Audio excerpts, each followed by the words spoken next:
Assalamualaikum warahmatullahi wabarakatuh. Alhamdulillah, kita masih diberi oleh Allah kesempatan untuk menambah amal kebaikan. Kita masih diberi oleh Allah kekuatan, masih sehat. Mudah-mudahan kita menjadi hamba yang bersyukur kepada Allah atas nikmat-nikmat yang telah kita terima. Mudah-mudahan salawat serta salam tetap terlimpah kepada junjungan kita Nabi Muhammad Sallallahu Alaihi Wasallam yang telah memberikan suri tauladan sehingga kita mantap dalam beragama Islam. Pemirsa yang berbahagia, jika kita ingin menjadi hamba yang ikhlas, maka tidak ada lain langkah yang kita lakukan kecuali semua yang kita kerjakan itu semata-mata mencari ridha Allah Subhanahu wa taala. Kita sholat, kita melakukan puasa, kita bersedekah. Jika kita tidak ikhlas, maka apa yang kita lakukan dari kebaikan itu sungguh sia-sia dan sangat merugikan diri sendiri. Mengapa? Karena jika perbuatan itu tidak dilakukan dengan ikhlas, maka tidak diterima oleh Allah.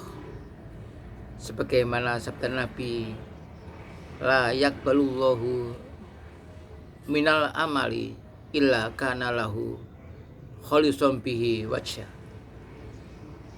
Allah tidak akan menerima dari suatu amal kecuali dilakukan dengan ikhlas untuk mencari ridhonya.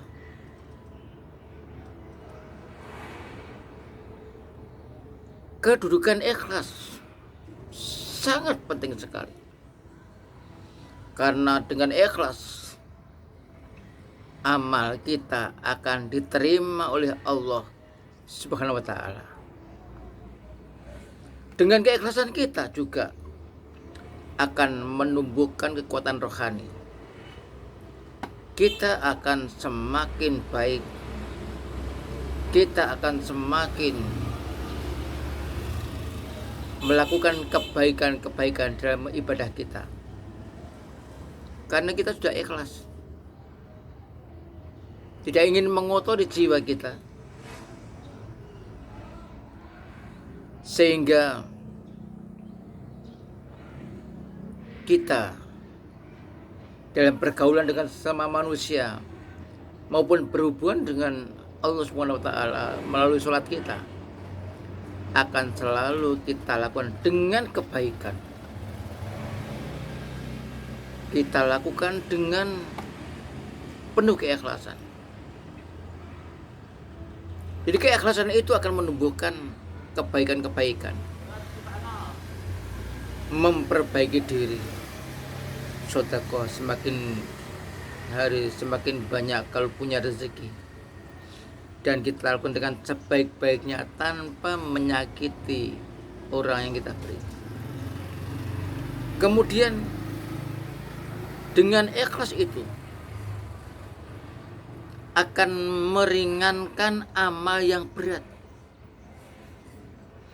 Jadi pada dasarnya amal itu berat menurut pandangan manusia umumnya. Kemudian kita akan ikhlas, kita melakukan dengan ringan.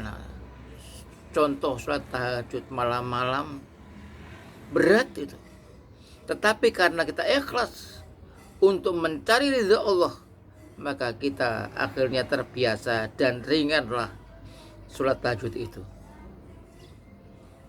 Kemudian dengan ikhlas itu iman kita menjadi sempurna. Dalam suatu hadis disebutkan, barang siapa yang memberi karena Allah, menghalangi karena Allah, cinta karena Allah, benci karena Allah, menikah karena Allah, faqad istakmala imanahu, maka sungguh sempurna imannya. Man a'tolillah wa mana'alillahi ta'ala wa akhabalillahi ta'ala wa abghadzalillahi ta'ala wa angkakalillahi ta'ala, maka sempurna iman kita. Memberi, menghalangi, menahan, mencintai karena Allah, membenci karena Allah, nikah karena Allah, maka itu dapat mengantarkan keimanan sempurna. Di samping itu, jika kita ikhlas, akan dapat mencegah konflik. Suatu masalah kita ikhlas, sudah kita menerima keputusan dengan ikhlas. Sekarang bagaimana agar keikhlasan itu dapat kita lakukan setelah istiqomah, atau bagaimana kiat mempertahankan keikhlasan? Antara lain dapat kita lakukan, yang pertama, memiliki pengetahuan tentang keikhlasan itu sendiri. Tentu kita secara mudah, ikhlas itu melakukan sesuatu semata-mata karena Allah, tidak ingin minta dipuji manusia. Yang kedua, meningkatkan pelaksanaan ibadah kita. Semakin hari kita lancar sholat sunnah, sholat wajib kita lakukan hanya mencari ridho Allah, itu lama-lama akan berbuat ikhlas. Keikhlasan kita akan semakin naik, memiliki nilai, karena apa yang kita lakukan hanya semata-mata untuk mencari ridho Allah. Kemudian yang ketiga, bergaul dengan orang-orang yang ikhlas. Tentu kita dapat mengambil pelajaran, mencontoh mudahnya itu orang-orang yang memberi tanpa pamrih, orang-orang yang sholat dengan betul-betul hanya karena Allah SWT, sehingga dengan sholatnya itu dia semakin baik. Yang keempat, meneladani orang-orang yang ikhlas. Ya, tadi sudah ada mencontoh, meneladani orang-orang yang ikhlas itu bagaimana. Tentu apa yang dilakukan itu nyanyoh, itu hanya karena Allah, tidak kepingin minta pujian manusia. Yang kelima, selalu memohon pertolongan kepada Allah SWT. Semoga kita semuanya dapat berbuat ikhlas, sehingga kita mampu melakukannya dalam kehidupan sehari-hari, sehingga benar-benar kita mengharapkan apa yang kita lakukan diterima oleh Allah Subhanahu wa taala. Demikian urian singkat tentang menjadi hamba yang ikhlas. Assalamualaikum warahmatullahi wabarakatuh.